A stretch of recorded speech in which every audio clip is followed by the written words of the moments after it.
Can I start? Okay, ready? Yeah. 3, 2. So what do we say for the HLA? Why we took part?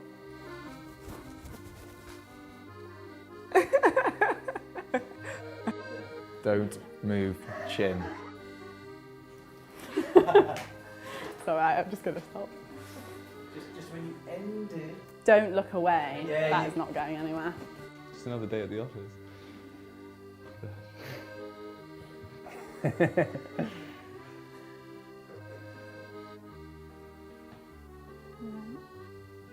Hi, I'm no.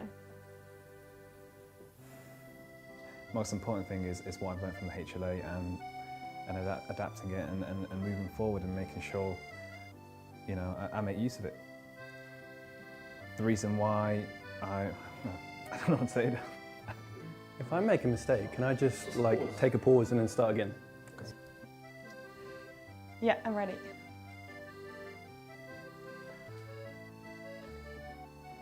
Don't really know what to say. Don't record this. I've really enjoyed it. I've learned so much, and I've really benefited from. Oh God, what have I benefited from? Oh. Okay. Is that it's been a fantastic. Oh no, I've lost it. Can you give me a countdown? I don't know how much to gesticulate. How much? It's quite a mellow person. I don't know. I'm ready. Thank you.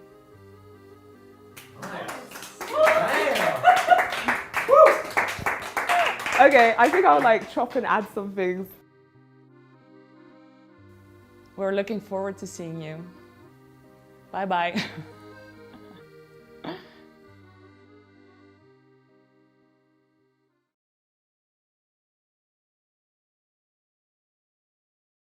Hello, welcome to HLA Live. HLA Live is our regular broadcast on the HLA YouTube channel as well as all the other social media channels. Each week we talk to interesting people from across the HLA community. Good evening everyone. I am really excited to be chairing tonight's meeting. Hi, I'm Rosie Spooner and I'm hosting HLA Live this Wednesday. And I'm an HLA scholar and I'm also going to be your host this evening. To share with us their ideas and their innovations and hopefully bring them to a global audience. Quite quick, we have ideas, let's do this, let's do that, so... Many of the topics come from our community, with scholars and faculty expressing an interest in many of the discussions that we're about to have. Hello everyone and welcome to the HLA Live session on widening participation in the postgraduate realm. Homelessness and health. Addiction and the new normal. HLA programmes are built on 6 pillars. The leader is an innovator and entrepreneur. The leader is a communicator. The leader is a manager. The leader as a negotiator. The leader is a follower. And the leader is a philosopher. If you are interested in becoming a HLA scholar, why not get in contact? Many of the episodes in HLA Live will cover one or more of these important pillars. The HLA team consists of Pedra, Eamon, Tim, Riddy, Alistair, Adil and Trisha, and a range of other HLA scholars and faculty.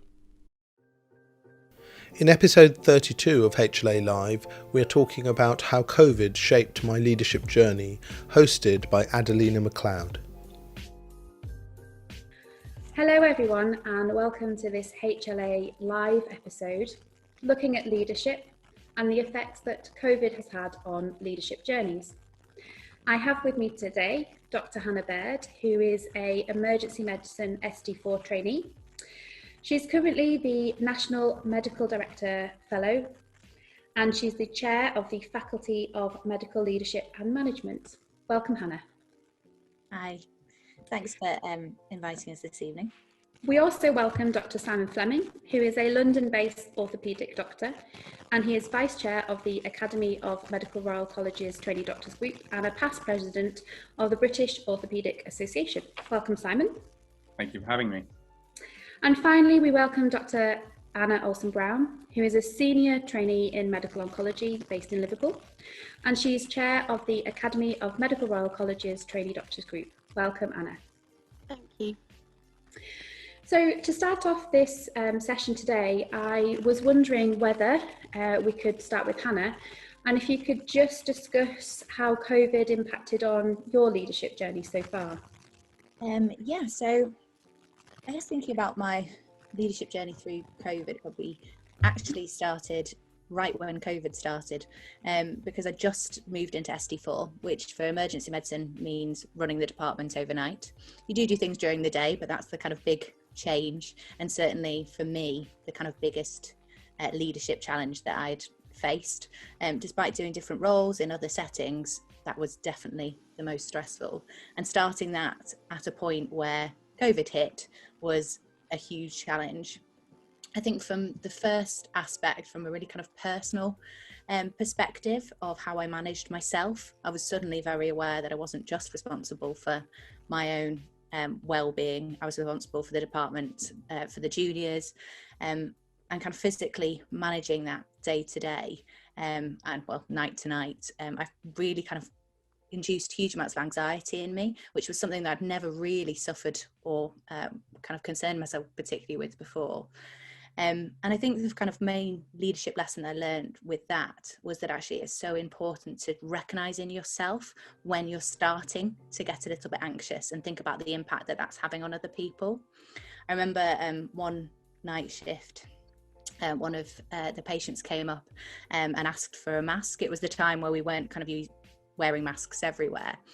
And there was it was exactly at the time where there was concerns about PPE.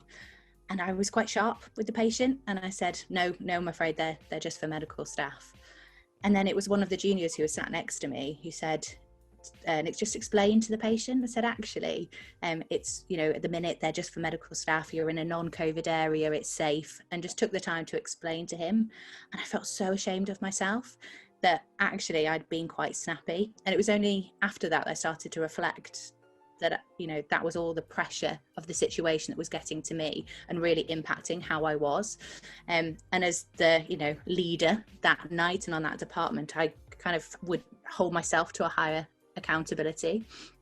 So that was very much a kind of really early first lesson for me, that actually the first step in all of this is about managing yourself and recognizing where you have impact on others and how much that can kind of trickle and affect others. It's kind of since that moment, I took a lot more time to, check in that I was okay, and to kind of start thinking about, how I came across. And I really kind of changed my mindset at that point. And I think that dictated kind of how I felt my leadership journey went for the next few months in that setting. But that was lessons that I tried to take out of A&E as well, so into other roles that I took. So again, not expecting that everybody's on the same page all the time. So we all had peaks and troughs. We all had moments where we were really busy, but then also perhaps moments when we were at home and less busy for whatever reasons, and just making sure that you always gauge things for different people rather than ever making assumptions that everyone's feeling the same as you. I think from a kind of second leadership lessons point of view was actually seeing those people around me. I took amazing comfort from seeing how my seniors acted, and actually in a weird way how they acted in getting us involved. So being able to step forward and offer sometimes challenge to them. There was certain times where I think our practices weren't particularly safe, and being in an environment that you could say that and offer that challenge, I think was really quite powerful. That they created that narrative, whereas I think unfortunately there are lots of instances where that isn't often the case. And I think COVID has created more of a space for junior trainees to be able to speak up, and most importantly I think it's created more of an opportunity for senior clinicians and management to listen to the juniors, because they actually really needed their thoughts and their opinions at this time. So I think those are kind of two things. In terms of kind of again going back to a kind of more personal thing, I was due to start this fellowship in September, so there was a lot of anxiety if it was going to happen.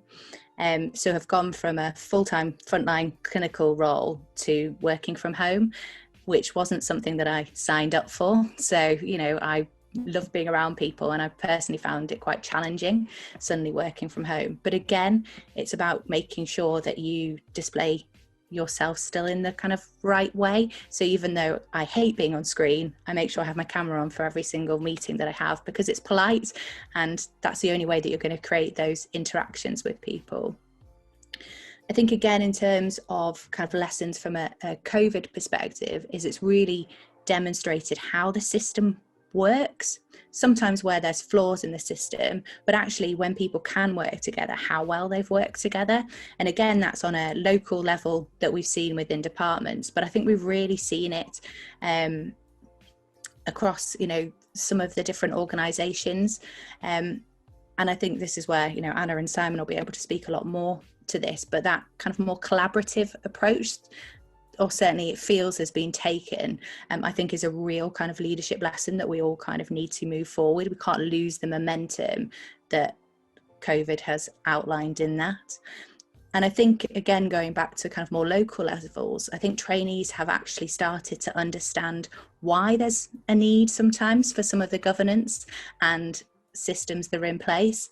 Perhaps there's often too much red tape, but some of the kind of publications and some of the interviews that have been conducted and surveys have seen trainees talk about, actually for the first time I understood why we have a protocol on this and why this needs to be checked out by this person and this person. And it isn't often something that actually we've ever really kind of had the need to understand. I know personally it was the first time I've ever read the emails that came through from a trust, but actually I did. Every week I read those emails, and I was actually really comforted by the messages from the CEO telling us what was going on. And again, I think that engagement and that collaboration between lots of different people in different areas has just been such a great kind of leadership lesson. Thank you so much for sharing your story, Hannah. I think just to pull a few things from what you've said, you started off talking about how your journey was very much about you and realising the impact that you can have on people. And I think I also empathise with that as well. Over the past couple of years, my leadership journey has, I think, more been about reflecting on myself and keeping myself healthy and happy so that I can support other people. And I don't think I really appreciated that until I was really tested, and I think COVID has been a huge test of that. I love that you brought out the collaboration and engagement that you have experienced as a result of the pandemic, and I think that that is something that many of us have experienced, and it's been a real positive. And I think lots of people reflect on the fact that that collaborative approach needs to not lose momentum. We can't go back to siloed thinking or siloed working again, because it's just not what is right for our patients or ourselves, really. So I'm really pleased that that came out. And I also think about the way in which your senior team adopted a culture where you could challenge, because I think for a patient safety point of view, having the ability to challenge in a way that is safe is incredibly important for any organisation. So it's great that you had that experience. Thank you for sharing, Hannah. If it's okay to move on to Dr. Simon Fleming now, for your perspectives on how COVID has changed your leadership journey. Thank you, Simon.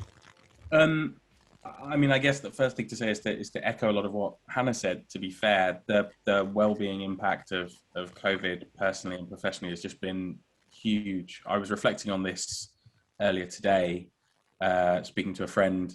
It sounds like a really cheerful conversation. We're talking about moral injury, but some of the feelings I've had personally are around shame and guilt during the pandemic. So I am out of program at the moment, doing my PhD. And so I have done what I guess we're still calling frontline work, both as a locum registrar, and I was redeployed for a short while to the London Nightingale. And I've been as busy as I can be supporting Anna and the work of the Academy with COVID, but I am continuously feeling like I could always do more. And like there's always more of me to give. And it is only because of the support networks that I have that I don't. Because if I was unlimited, if someone allowed me to do all the things that I felt I needed to do, I probably would be far more burnt out than I already am. And I think I'm very aware that I am in that place, because I've also still been doing my PhD and I'm very aware that we as physicians are very prone to setting ourselves on fire to keep other people warm. And I think COVID has really highlighted that that's actually just not a tenable business model. It wasn't before the pandemic, and it really isn't now. I am old and have been at this for quite a while. My leadership journey started years and years and years and years ago. Ironically, I started to really step up my leadership roles with BOTA and other organizations during the junior doctors strike. So I started in crisis, and I'm going to end during a crisis. And the ideas around, in a crisis, it's actually really heartening to see the collaborative stuff come out. And I think it's going to be so important to keep that work going. What has changed for me this year, because aside from the drastic increase in the number of and frequency of the meetings I've had, is just the challenge of making some really difficult decisions. And the challenge of making really difficult decisions where there is no right answer. There is only the least worst option. So when I talk about my COVID experience, I talk about when it started. So my first COVID meeting was the 30th of January. And I will never forget it, because I was meant to be at the academy deputizing for Anna in a meeting about curriculums. And I'm the med-ed guy, and I was fully prepared for the med-ed meeting. And they said, look, we're really sorry. This bloke is going to be giving us a briefing. He's called Chris Whitty. You may or may not know who he is, but he's the chief medical officer, and he's going to tell us about what's going on in China and in Italy and kind of mainland Europe. And I was like, yeah, sure. And everyone was sort of waiting for the curriculum bit to start. And then Chris Whitty gave us our first briefing, where we talked about, if this virus has a 1 to 2% mortality, and if it goes the way we fear it might, we could be looking at millions dead. And I was so mentally, cognitively, and emotionally unprepared for someone dialing in to say things like that, and to have those conversations quite seriously about that. And then, of course, to use the COVID bingo, everything ramped up, and suddenly we were in meetings around issues around trainee well-being, issues around selection, exams, progression, the bread and butter of elected trainee representation, like the things that keep training ticking over. And we were having to make these really difficult decisions where the best option still wasn't great. It was just better than all the alternatives. And the challenge not only of making those decisions and of being able to kind of live with yourself, because you know that these decisions are going to impact trainees' lives, their friends, their families, partners, colleges, service provision, patient care, but also the challenge of communicating those decisions to people, and knowing that with the best will in the world, and with all the webinars and HLA lives and Twitter followers in the world, there are still going to be people who are angry and upset. And actually, part of my personal leadership role this year, I've perceived it to be, is about helping, it sounds grandiose, but it isn't, helping as many people as possible through what I perceive to be the grief cycle. Because we all started kind of in denial. Like, this is just fine, it's all going to go away, don't worry. Like, it's the flu. And a lot of people got stuck around the anger stage, because so much that has happened around COVID has been about loss, whether it's loss of structure, loss of identity, loss of opportunities, loss of training, loss of whatever. loss of friends, family, colleagues, and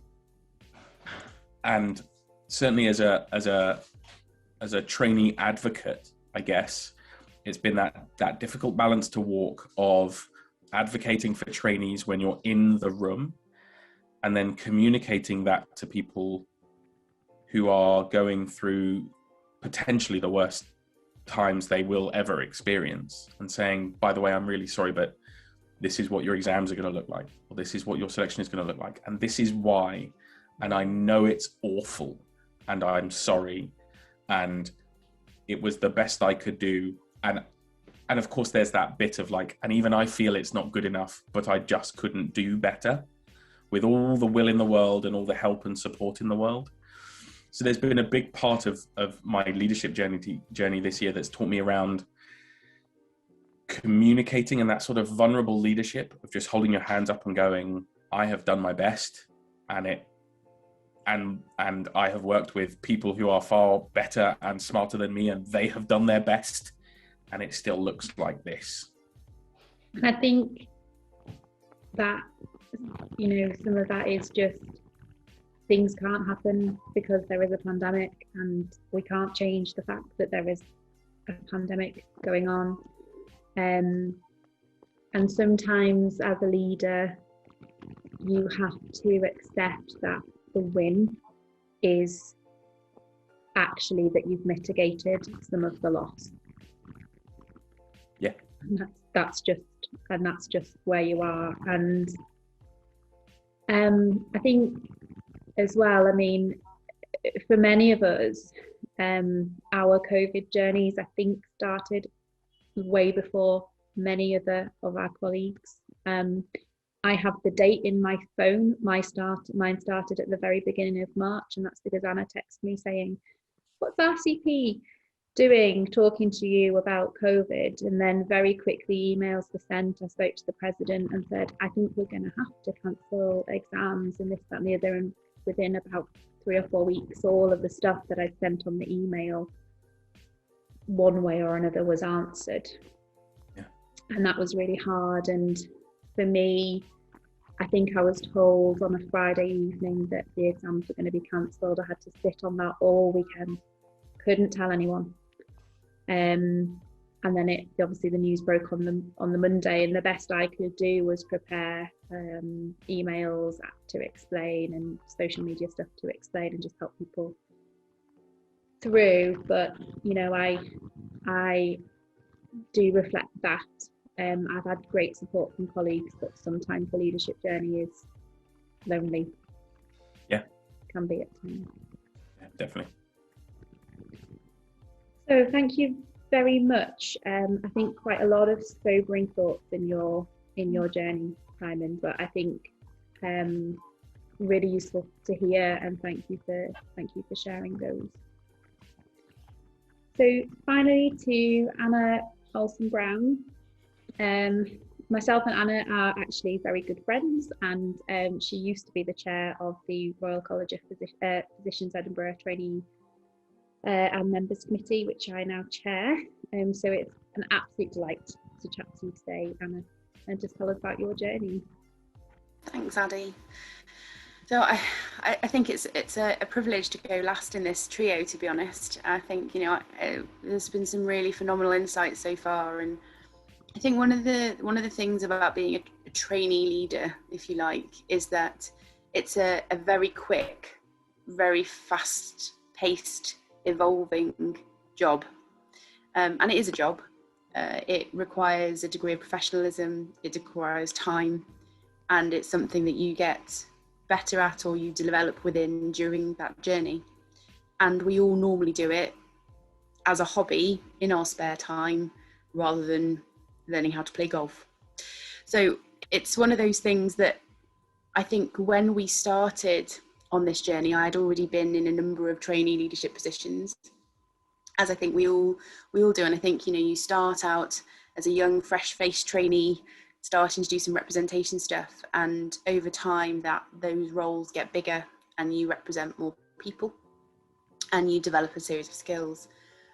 When I took over from the past chair of the Academy Trainee Doctor Group, I certainly hadn't anticipated that a global pandemic was going to be the thing that structured my tenure as chair. And I think it will be the thing that structures my tenure of chair for the whole of my tenure, because I don't think this is going anywhere particularly quickly. I think it's quite interesting about how it's changed over the course of the last year, and will continue to change over the course of the next year. And one of the things that I think is really amazing is the call to arms that trainees in representative roles have really answered. I actually think it's amazing the call to arms that trainees have answered. And I think that it is actually not as widely recognised as I think it should be, that we make up a large proportion of frontline staff and we've just cracked on. We've come back from training posts, we've let go opportunities that we had, we've come out of research and gone back into posts even if we weren't going to get paid or if that wasn't clear at the beginning. And so I think being a representative leader in this time has actually started with recognising what a phenomenal workforce we represent. And trainees do, by and large, just crack on. And it's an amazing privilege to represent them. I think one of the things that has become amazingly clear is that the people on my committee, including all of you, have really rallied and recognised that for trainees to have a voice in the rooms that we now have a voice in, we need to be there. We need to be representing all of the views of all of the different groups of trainees that are involved in training. And I don't think I ever really realised the difference and the variation in the views within trainees, and how important it is to be able to confidently and clearly represent all of them. And that is actually quite a challenge, and one that I've learned to do more effectively over the last year. And I came from a physicianly background. I'm a physician by background, and I very much identify not only as a physician, but I actually identify as an oncologist. So I am quite pigeonholed by my very existence, as I think we all are. But that's not what my role is as a leader. I'm not an oncologist in those rooms. I am a trainee, and I am a representative of all of those voices. And they often have very different needs. And I think it's been really important. And one of the things that I've really tried to focus on during this leadership time is making sure that when I'm in a room with particular groups, whether that be SEBs, HEE, GMC, whoever I'm in a room with, I think it's really important that always the message is one size does not fit all. And actually groups of trainees have been affected by this pandemic in completely different ways. What is true is that we're all quite tired and we're all quite fatigued, and our ability to accept things and to see the best of things is diminished compared to how it was when we started this time last year. But it's not through a desire not to be like that, not to be accepting and not to be helpful, but actually it's just quite a long time to experience life that is not what we would consider normal. And so I think when you go into a meeting and people are quite brusque and they're desperate to make a decision, that cannot be taken personally. And it's really important to recognise that the people you're in a meeting with are in exactly the same position. They're also tired, they're also fatigued. They've also been trying to fix this for the last year, and this virus just is not going away in the way that we would have liked it to. So I think that's one of the important things I've learned about making sure that I represent all of the views and actually give different angles for different views. You know, is it that the pandemic has been a problem because you haven't got access to enough of the procedures that you need to learn how to do? Or is it because actually, although it looks from the outside you've been doing lots and lots of stuff and you've been super busy, and you have you actually got a really narrow spectrum of experience at the moment because you've only been seeing realistically one type of patient? Or is it just that you've been redeployed, so you're meant to look after children and now you're looking after adults, and that's not the same thing? Or is it just it's been really uncertain and you've tried to carry on with your training, but at any given moment you could be moved or you could be put on a COVID rota? Or is it you just couldn't do the things you were meant to be doing? Were you meant to be writing up a PhD, or were you meant to be sorting out a fellowship, and because of the pandemic you haven't been able to do any of those things? The impact of this pandemic has been very variable. And it's important when we go into those meetings with those people that we think about the contingencies for all of those people, not just the trainee person that I started as and I am in my normal day-to-day life. I think the other thing is that working with seniors has really been important, partly because trainees are actually referred to. I've been invited, and our committee has been invited to sit on more panels and committees and working groups than ever before. And I find that a personal, you know, I'm really so pleased that the ATTG and other trainee representative bodies have been recognised and listened to. But our voices are actually being sought out for opinion. And that means I think there's a recognition that we have represented, you know, we represent an important group, but actually that we have something sensible to say. And if people are going to make decisions about us, actually they're much better to understand what the response to those decisions are going to be ahead of time than it would be finding out when they send out what previously were inadequate comms. And as Simon says, we're working quite hard on making them a bit more adequate. But the other thing is that the senior people in those meetings haven't been in a global pandemic before either. And they are doing all of this off principle and experience, but they've never been in this situation before. And so nobody has the rule book, nobody knows what they're meant to do. And we know that no decision will work for every individual. And so it's about, as you said, mitigating those decisions, making them as clear-cut and as flexible as possible to suit as many people as possible. But actually what we really need to try and encourage, and what we've been trying to encourage from a trainee perspective, is some medium and long-term planning. I think that's the other thing about my leadership journey, is actually trying to think about one step ahead about what it is that we have yet to do to make sure that the trainee voice and the trainee needs can start to be answered. And actually what we generally speaking need is a plan. We need to know ahead of time what is likely to happen to us. We need to know ahead of time what principles will be used and what policies will be put in place, so that we can actually be aware of that. And then that needs to get down to the trainee on the ground. It doesn't need to be in all of the rooms where all of these conversations are happening.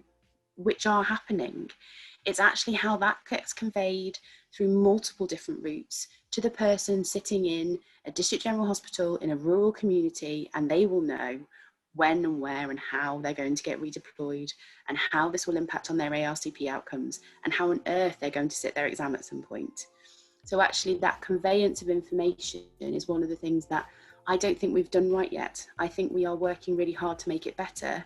And I think the use of social media, you know, certain groups, HE, GMC, have really recognised that social media is really important, but they haven't quite wielded the tool correctly yet, and they haven't quite worked out how to put that as part of their arsenal. And I hope with, you know, liaising with us more and more, and groups, not just the ATTG, but I think the other thing is about having multiple different trainee voices in a room is actually very important, coming from different angles with different mandates. You know, we've worked very closely with the BMA and other trainee groups during this time to understand that people need to hear a voice from different angles, and that actually that's the only way to understand the whole breadth of the issue. And I can't do what the BMA reps do, and they can't necessarily do what I do, because we've got different angles, and actually it's useful for different agencies to understand that and to get benefit from that. So I think that's the other thing.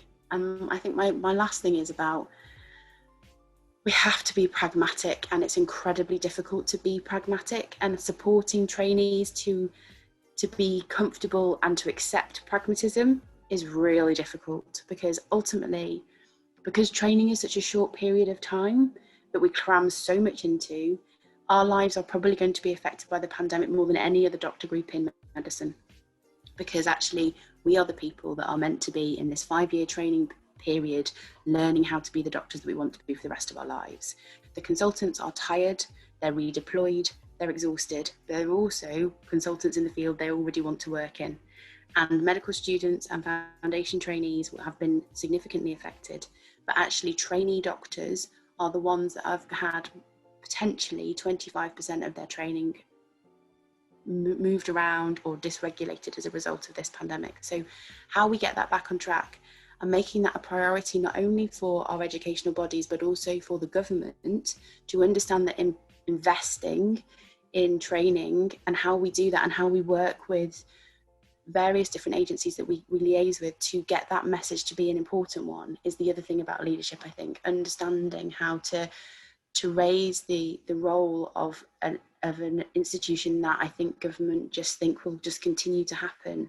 You know, we need to be a priority because we are the doctors of the future, and at the moment we need to make sure that we have as much chance to be the best doctors that we can be, irrespective of what's happened to our training. And that needs investment, not just now, but it needs consideration and a long-term plan for the next few years of how we are going to recover from this monumental impact on training.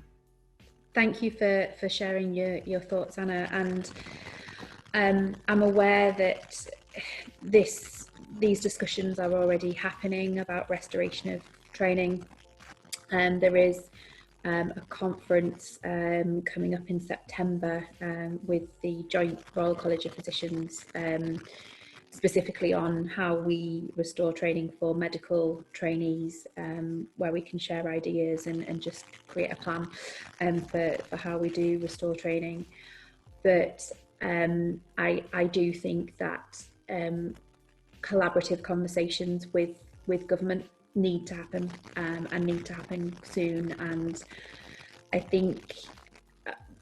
don't think many politicians quite understand the cost of training a doctor. It's, well, you train them somehow and then they come out at the end, and that's that, isn't it? I think we have an incredibly high caliber of doctors in this country, and I think the reason why we use the resource within the NHS as well as we do is because we have people at that senior decision level, senior decision maker level, who are incredibly experienced and very well trained and can weigh up the resource benefit calculations that we do all of the time. Whereas other healthcare economies are much more expensive because, you know, the training time is a bit less, and so that sort of real senior decision making isn't as common, and it's a bit more protocol driven as well. So I think that's a really good point. Yeah, you're so right. That guilt about like not being and doing enough, like, and do you know, because one of the things that I've been reflecting on recently is that I was really worried about getting pulled back in, and rather than actually kind of find out about it, I just started doing loads of locums to make myself feel better. So I was covering like nights at the weekend and then working my fellowship during the week. And then I was like, and I thought, and it was funny because a lot of the other fellows were talking about going back and how they didn't want to go back and things. And I felt really smug at first because I was like, well, I'm just, you know, doing both worlds. And then I realised actually, who was the fool here? Because I'm just plugging the guilt gap and actually not really sustainably doing anything. At the beginning of the pandemic, I agreed to do 18 night shifts during April, but I you know, they were locum night shifts, and I'd agreed to do them, and it was going to help fund my PhD. And then I got taken off my OOP and redeployed, but I didn't feel like I could cancel the night shifts. So Anna will remember this. Like, I was doing long days at Nightingale, getting in my car, driving to work, doing my night shift, going back to Nightingale. And I was just doing that for a month and basically working 20-hour days because I didn't want to let down my hospital. I'd said I was going to be their registrar for the night, and I didn't want to let down Nightingale because I was part of one of the few trainees there and was doing all kinds of, it was a whole thing. It's interesting as well, isn't it? It's interesting how you divide it into different things. So I kind of found myself in three very separate sort of situations, actually four if I include my normal working life, which is sort of a bit of a bystander. So I was doing this job, and this job was taking off, and I was having meetings daily. I think we were asked to create a serious numbers of documents and feedback about everything under the sun, at all hours of the day and night. And I was so pleased that we were being involved, and I felt we had such a strong voice to be listened to that we couldn't possibly, you know, there was never an option about doing that. That was what had to happen. And I was building relationships within Academy at the same time because I'd only taken over the role in November. And I remember my first telephone call was, so I'd had the conversation on the 30th of January, and then I had a telephone call with various Academy people the 10th of February, and I was sitting outside in a car park thinking, oh Lord, this is going to be great. This is going to be really great. And sort of really developing, getting to know me, and whether they trusted me to be in those rooms, having those conversations as a senior representative academy, and building the relationship with the then president. And at the same time, locally, being sort of the most senior registrar. I've been in my post for quite a long time because of various PhD and baby related things. And we were moving our hospital in the middle of a pandemic, and the registrar and junior trainee body were really scared. And so I ended up sort of being doing quite a lot of leadership locally to reassure and to build SOPs and protocols, and to help that sort of happen, because I've been there for so long and knew how it all worked. And then I was also leading a trainee collaborative for research, and we realised that we needed to understand COVID in cancer patients. And so we set up this project overnight with about 4 of us, and with the support of the University of Birmingham and a massive team there. So I had all these things going on at the same time, because it just needed a response. And it was just every sort of one of those things needed a different thing from me as an individual. And it was quite interesting. The conversation I was having at national level, obviously, then the local sort of interpretation of what was happening in terms of COVID, plus then a research angle, was really fascinating, and actually really privileged to be a part of all of those things. But it was a real test of who am I today, what hat have I got on, and what do I need to think about in this moment, what meeting am I going to, and who does it impact. So that kind of juggling and that sort of multitasking thing that we all talk about, the beginning of COVID, that's what I felt like I was doing on a day-to-day basis, and it was really great for me in terms of development, and it was really important thing to do. But it did mean I had to really think about how I was going to balance that and take some time off. And Simon and I spent a lot of time emailing each other to basically make sure we were all right, and that we had dinner. And Addie and I were the same. And I think that was the thing about that support network, and about both having a local support network and a family. My family were amazing. My husband was outstanding and really supportive. And then actually, your representative buddies, the people who you do that with, it so makes a difference, because the executive within ATTG were phenomenal. That 3 guys I will always respect and really work closely with. And obviously Addie is sort of the chair of the committee that I still sit on, and representative of my tribe. Actually those people were instrumental to making sure that I could do those things as well. So it is so much about the support network that you build around you, both your seniors and your peers, that mean that you can do this and be able to meet those challenges and not go, oh God, I don't know what to do now. I mean, you still have moments like that, but you kind of get over them a bit more quickly as long as you've got the right supporting network in place. And that's the nice thing about those oh God moments, because I've been in other, was it you who said it can be quite, or Addie maybe, that it can be quite lonely sometimes. And this is one of the few times where it's been both simultaneously very lonely at times, because you're having to make decisions that no one else can make. I've been in meetings where they've said harm is going to come to trainees, it's just about mitigating it, but harm will happen, sort of thing. But actually, when you have those oh God moments, it's the knowledge of knowing that you have someone to tap on the shoulder, and sometimes it's for advice, and sometimes it's just a sense check, a critical friend, did I do the right thing? And sometimes it's, can I just tell you about the shocker of a day, or the shocker of, I've just been in this meeting, whinge, and they go, that does sound awful. And you go, it was, moving on. Yeah, but I think the other thing that's been really important is that this still happens to me. So I still get pulled acutely to the ward randomly on a day. So today was one of those days. So I had a meeting with Simon at the Academy, and I had a call to arms, and the ward needed me. I mean, there were more registrars on the ward than I think I've ever seen, so it was probably slightly unnecessary. But actually, that kind of, you need to respond to this clinically, and irrespective of everything else you're doing, actually, ultimately, you're a doctor on a ward, and we need you. And so that kind of quid pro quo, there's been a lot more understanding about that in terms of the people you represent with, but also the committees you go to. If you can't go today because of what's happening on the ground, then that's completely understood and accepted, and it should have been all along. But actually we've never been in a position where we can just randomly leave, and sometimes meetings at 2 till 3 on a Wednesday just don't suit, and you can't quite get 6 weeks worth of study leave notice. So that understanding that there is clinical pressures that we have to respond to has changed radically in this last year, and it so should be like that. And actually we represent each other and we support each other, because actually that is what happens. And some days the patient on the ward is the person and the only person that you can and need to concentrate on that day. But you need to make sure that you've got your backup in place so that doesn't impact on your representative roles and duties. And the way to do that is to support each other and to have that relationship, which means you can go, actually, this isn't going to happen today. I'll still be here at 7 o'clock at night. So could you do that? And I think we've all done that during this time and understood that actually there has to be a bit of flex. But actually what I've reflected on with that is that always needs to be there, because medicine's very demanding and quite unpredictable. And that's important to give yourself a support structure that allows you to have that flex, but still be able to lead and able to represent.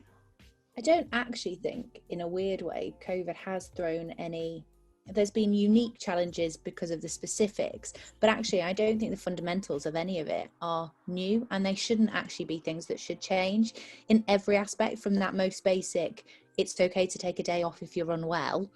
For the first time ever, we've been discouraged to go in if you're unwell rather than the other way. I mean, whenever was that right? That we would always go in. And I remember one patient to me said in resus, "Love, you don't look well." And I checked my head, I had a raging tonsillitis. And I was like, when resus 4's telling you look ropey, it ain't a good day. It's so very true. It is, isn't it? And what craziness was that acceptable? But also, we always had a voice as the junior doctor. Our opinions were always important. We always understood the system better. It's just that such a big light has been shone on it, and actually everybody has really kind of stepped into those roles, haven't they? And as you say, it really isn't, it is you guys doing a fantastic level at the kind of really high system level, but it is actually every single FYI doctor that stepped into it. It's every single person that contributed or just owned a feeling and said, actually, I'm not feeling too well, and actually went and spoke to somebody else about that, because sharing that vulnerability probably means that next person can go and talk to somebody. I think it's just on such a big scale, and I just really do hope that actually we don't just default back to closing ranks. I kind of that flattening of the hierarchy, and that not cessation, because it still happens, because my phone continuously tells me every day that it's still happening, but that reduction in infantilization of trainees, along with the flattening of the hierarchy, we need to hold on to that. The number of trusts who are like, look at us, we have asked our junior doctors what they want. And you're like, well, they were a third of your workforce. Why weren't you doing that before? But actually, if it takes a pandemic, then fine. It's happened. I wish it hadn't. But actually, like you say, Hannah, like none of these principles are new. It's just the pandemic has brought them to the surface and made them more non-optional, because otherwise the system would collapse. And I think it's interesting, isn't it? I was going to say, I think there is something about unusual situations, difficult situations, situation of stress, that actually the people who have those leadership attributes step into the vacuum or step up to the plate. And what I think has been quite enlightening is within organisations that have been traditionally very hierarchical, some of the people that have actually stepped up and shown the ability to step up have not been the people who have been in that assigned leadership role. And I think there is something to reflect on leadership that you get because of a role that you are assigned, and leadership that you get because you engender the trust of other people. And that does not have to be in an assigned role at all. No, I think that's really true. I think leadership doesn't have to have a name. It's more about an action, isn't it? Yeah. It's interesting though, because I think one of the things that is important is to be honest about it. I love what I do. You know, I have a slightly crazy life that most people would go, "What on earth?" But I love what I do. Like I really get something out of it. It sings to part of my personality and I want to do it well, and I want to make sure that it's doing it in a way that is perceived to be effective and representative in terms of the truth of the situation.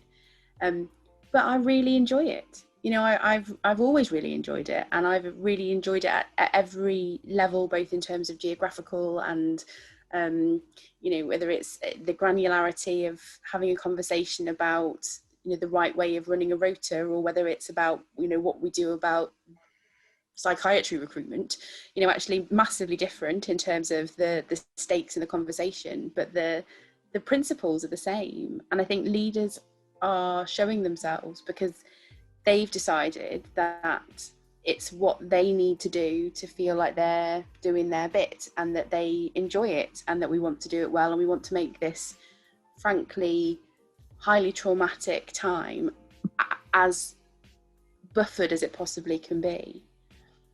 I think one of the things about making decisions and what COVID has accelerated, and it has actually had some really positive impacts. You know, we're now currently recording a webinar that we never would have done like this 2 years ago. We would have all had to find a date in our diary, we would have all had to travel a long way, we would have probably had makeup on, or at least I would, maybe Simon as well, who knows, you know, and you know, we've done the work in a very different way. I definitely would, yeah, absolutely. But I think at the same time, we have to be really cognizant that people have been operating as if they're on a treadmill that won't turn off. And we've had to adopt a way of thinking about things, and a way of decision making, and a way of working that is responsive to the speed and pressure of the time. But what we now have to make sure is that as things do come under control, that we slowly step off that treadmill, or at least slow it down, and we evaluate the decisions that we've made. And some of them will stay. And the ones that say, actually, if you're sick, don't come to work, is a really important one that we should not go backwards on. And there will be a lot of things that actually have changed for the better. But one of the things I've learned throughout this pandemic is people need evidence. And we are an evidence-based population. We're trained to only do something if we have evaluated it and confirmed that it's the right thing to do. And we need to make sure that we are putting in and building processes which will allow us to do that, and understand whether what we've done in the last 18 months is something that is good and was good for the time, or was good and good to keep, or actually probably wasn't something that we wanted to continue, and we need to go back to the drawing board and think again. And there will be different things that fit into those three categories, but we need to make sure that we do that. We shouldn't just continue to accept the decisions we've made as the right thing to do. And one of the things that we do a lot in meetings when we go to as senior representatives is, how are we going to evaluate this? What process are we going to use to evaluate it? How are we going to communicate that evaluation? And how are we going to make sure that we then put it in the right frame to make a longer term decision? And those are things I think that as a trainee representative, I am really aware of, that it's important to make sure that decisions that were made for the right reasons at the right time aren't just adopted without making sure they're the right reasons for longer time. Yeah. Thank you thanks a lot for those insights, Anna. And I think especially at the moment, decisions around recruitment, it's really important that we get those properly evaluated. And that's something that I know I'm pushing for within physician and IMT recruitment, and Simon in CST recruitment. I'm aware that there was some upset there recently. Yeah, so I just had a couple of questions to open up to the panel, if that's all right, just to get your views really. So one thought that I've had for a wee while is that in medicine we have the kind of academic fellowship route, and we have lots of I suppose, respect and support for research. Do you think that leadership is given the recognition that it needs within our profession? I don't think traditionally it is. I think unfortunately in lots of situations often the named leader or clinical director is the last person to sit down. But I think actually that's changing. And I think that's got to change with us. We have to lead that change and champion that leadership is just as important. I think what, like everything that we've said before, COVID has highlighted the need for it, but it hasn't invented the need for it. Every report from years and years ago now, and every report since then has highlighted consistently that leadership and good leadership and compassionate leadership is required. I think it needs personally to be embedded in training for every single trainee, so that when you do take over running a night shift or you step up to lead the take, that you have the skills and you're equipped to be able to manage that. We get trained to take blood, but we don't get trained to lead. Mm-hmm. Some will have natural skills in that area, but some people will need some development. But there is an expectation of us all as doctors to do that.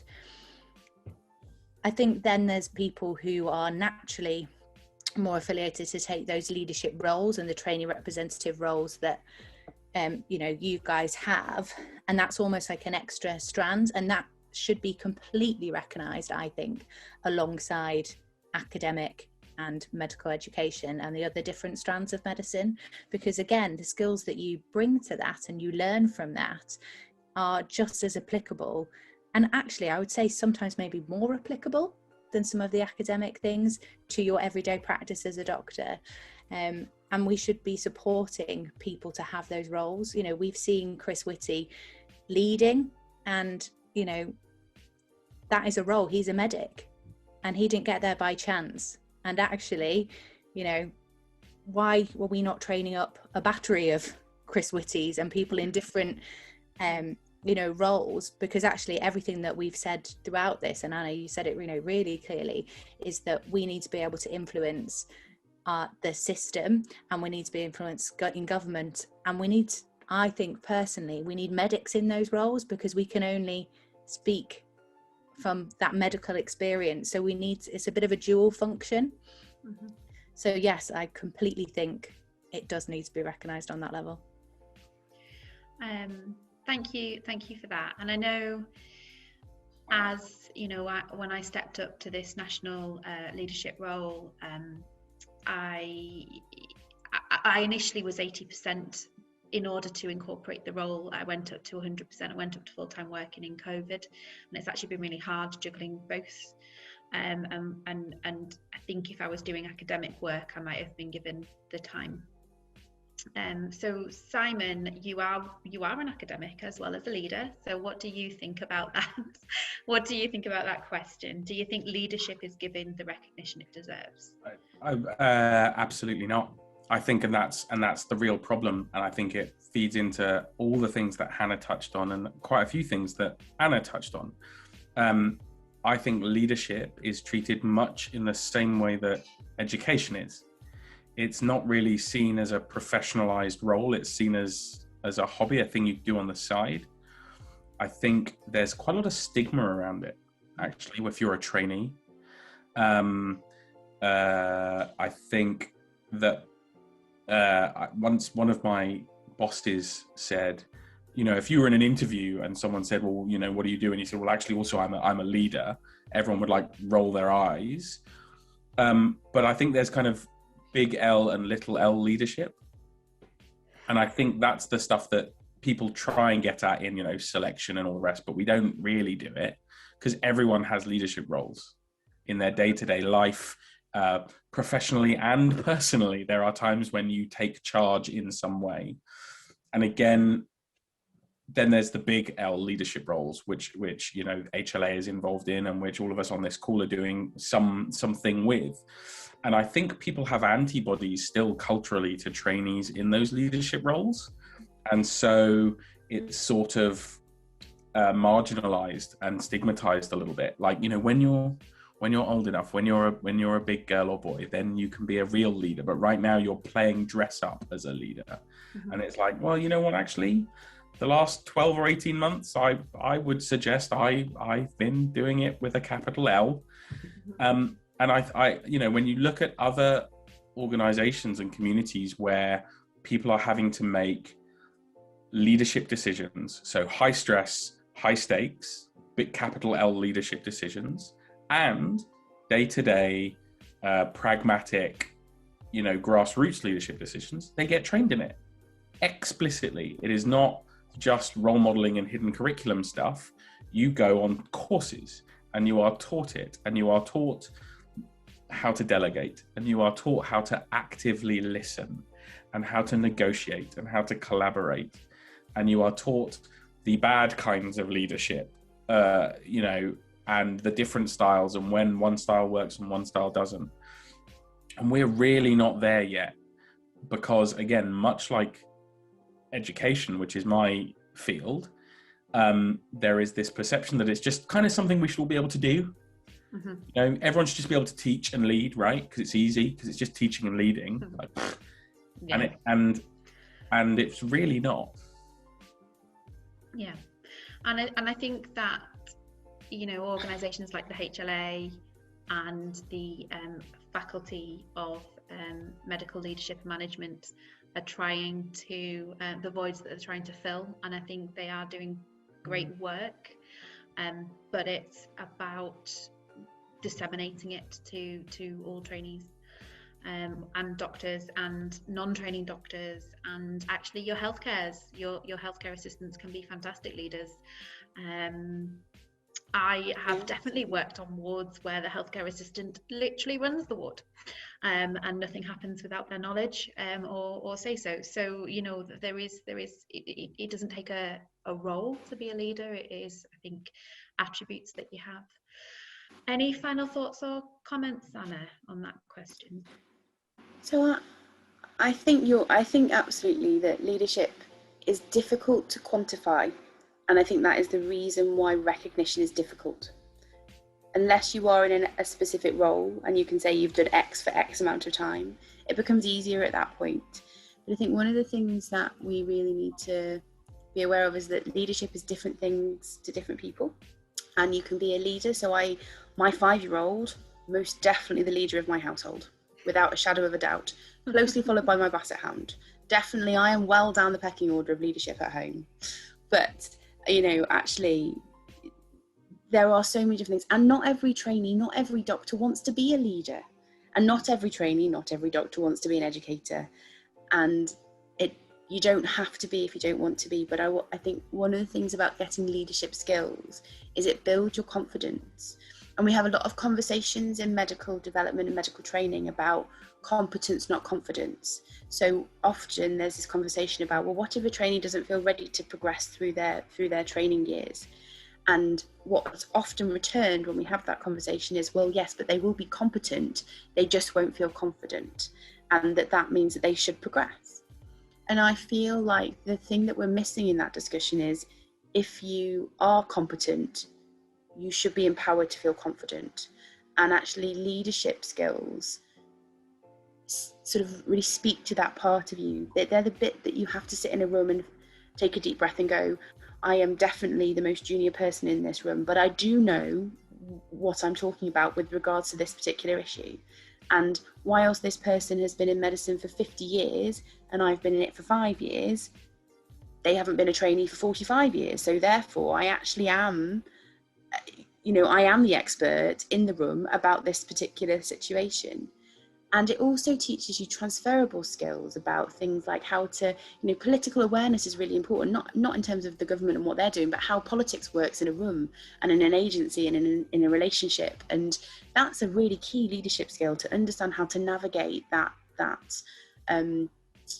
landscape is really important. So those sort of soft, if you like, transferable leadership skills are the thing that I think we really need to focus on trying to engender within all of our trainees, not necessarily the next person to be the next medical director or the next person to be the next clinical director or head of HE. We need those people too. We need that group of Chris Whitties, but we also need somebody who goes, I can lead this quality improvement project and I can make delirium better for my elderly patients by introducing something relatively simple that's really effective. And I can go to a junior doctor forum and lead that junior doctor forum and chair a meeting. You know, actually chairing a meeting is a very difficult skill that we just assume people can do. And actually, you can't when you start, because actually how do you coordinate a rabble of people? But those are those things that you need. Yes, it's challenging, but you learn. But it's those things that's what we should be trying to empower within the leadership framework of all of our trainees.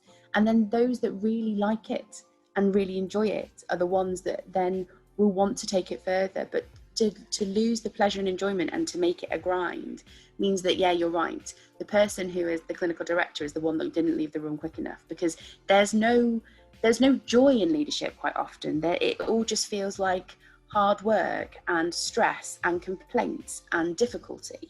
And actually, it's how we give the flip side to that, so that when you need a new clinical director, they can understand that actually it's about making change and improving the situation, even for a small group of people, and to sort of have a different culture and to move things forward. And those things are hard work, but they're totally worth it. But often we can't in any way describe that when we're talking about leadership roles. So people who haven't got experience of them view them as a poison chalice, where actually they're a chance for opportunity, and we don't negate that or communicate that well enough, I don't think. So thank you very much, Anna. You have very much preempted my final question. So obviously I think all of us ended up in our leadership roles before we knew the pandemic was coming our way. It was not on my tarot cards for sure. So my final question is, knowing what you know now, would you have still stepped up, and why? Good Great question. Yeah. So absolutely. I actually think that I will look back on this year as one of my proudest years. I've had the opportunity to work with an amazing group of people and to really, I hope, reinvigorate a group who weren't really working very cohesively together to a really cohesive and respected group of individuals who represent every specialty in the country. So it has been hard work. I have slept less than I've ever slept before, and I would definitely do it again. Thank you, Anna. So Hannah? So I guess I didn't really even answer the kind of very first question when you talk about kind of stepping up into a leadership role and kind of from the FMLM kind of chair sense. But actually I was already in that role, so I can't take any credit for stepping up during that time. But one thing that I would say that I think has been a real privilege and that I would definitely do again is it's been a really great opportunity to search around and see how other trainees have. So because we're not a representative body, we haven't had the privilege of being able to do that. But what we have done is being able to collate and find out what's been going on from lots of other different people. So we were able to conduct loads of interviews with different junior doctors. We've held, sessions at conferences where we found out from junior doctors about what they've been doing. We've ran surveys, and actually hearing those narratives has been amazing and such a privilege to hear about how trainees have stepped up, sideways, backwards, round, every single direction to manage the challenges that have come right now. And I think what my responsibility now is actually not through what's happened, but it's to share the learning from that. So I've been in a position where, I've been able to collate and hear and listen from so many different people, and to actually make sure that on behalf of the trainees that we keep championing that message, and that everything that we've just said and all that stuff. And I love Simon's little leadership with a little L and a big L, because they're actually, as Anna as well described, they're kind of two different groups. And I think what we all as trainees, but maybe particularly in my role now, is to really bang that drum of we need this for everybody, but we also need the support for those people who are taking on this, like the capital L leadership roles. So yeah, I think my challenge is actually, will I carry on with it now? And I feel so, even though tired like everybody else, actually really invigorated to kind of move all this forward now. Thank you. And finally to Simon. So it's interesting because I stepped down from the academy after 3.5 years in 21 days, and this has by far been the hardest, worst and best year of my leadership experience. When you join medical school, they always ask you why you want to be a doctor, and everyone says it's because you like science and you want to and you like people and blah blah blah blah blah. And it's taken me years to realize that what it comes down to is I like fixing things. That's why I'm a pod. I like fixing things. I like helping people. I answer my phone. My partner finds it hilarious. I'm like, "Hi, I'm Simon. How can I help?" And it's not this weird patronizing thing. It's because I like helping people. I really do. I like fixing things. And this year has been an absolute dumpster fire. And yet I've been able to help and fix more than ever before. And it is this humbling privilege, but also unashamedly, I love it. Like I absolutely love it. And it's not because I'm, I love a crisis, and I love the fact that all these people are suffering and all this awfulness is happening. But I love being able to make other people's lives a bit better and take that road slightly less traveled, even if it's a little bit harder and a little bit tougher on me, because I get to go to bed at the end of that exhausting 29-hour day and know that I've fixed something or helped someone. So would I do it again? Absolutely, in a heartbeat. Thank you. Well, I think on that note, I will finish the webinar just to say a huge thank you to you all for giving up your evening to discuss your journeys. I think there's so much that I've learned from all of you, and that we actually learned through this process all together, because we have all been muckling on through together and supporting each other. So thank you all for contributing this evening, and I wish you all the very best of luck with everything, and I'll probably see you all soon. Thank you. Thank you to everyone that made tonight's episode possible. Whenever our scholars are thinking about complex problems facing our health systems, we encourage them to think about how they make significant change in the world of healthcare. We are incredibly lucky to have some incredible scholars in the HLA.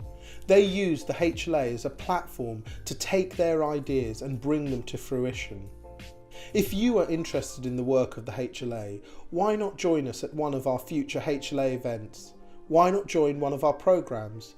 Why not even become a HLA scholar?